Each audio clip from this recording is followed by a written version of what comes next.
Жарандык активист Кылыч Шанаев Кытайлар каржылап салынган мектептин аталышында кытайча кылып салган аткаминерлерге нааразы. Ал өз сөзүндө төмөнкүлөргө токтоло кетти.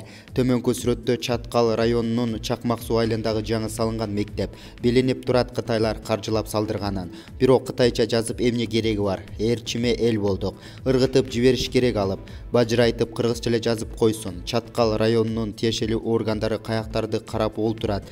Жарандык активист күйүп пышкандай эле бар чынында. Бүткүл Чаткал боюнча кыпкыргызча аты менен таанылып, элге кызматы менен ысымы сиңген элдин эсинде эмгеги менен калган инсан жок калыптырбы? Кытай тамгасын тааныбаган, эзели кытайча окубаган адамдар кантип түшүнөт? Кытайлар этникалык кыргыздарды камап жатат деген жаңылыктар байма-бай таркап жатса, биз оозубузду ачып Кытайларды төбөгө чыгарып алдык. Кытайлардын тизгинин тиешелүү органдар бир аз тартса жакшы болот эле.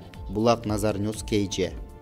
Өмүрбек Текебаевка, Дүйшөнкул Чотоновго, Садыр Жапаровго мунапыстын кереги жок. Алар президенттен ырайым күткүдөй кылмыш кылышкан эмес. Тескерисинче, экс-президент Алмазбек Атамбаевдин бийлигинде орун алган катачылыктарды көзгө сайып көрсөтүп турушкан үчүн жалган жала менен камакка алынган.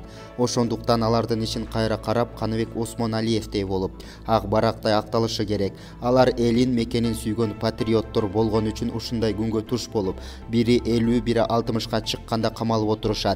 Буларга президент мунапыс жагынан эмес, адилеттик жактан ырайым кылышы керек. Булак Назар Ньюс.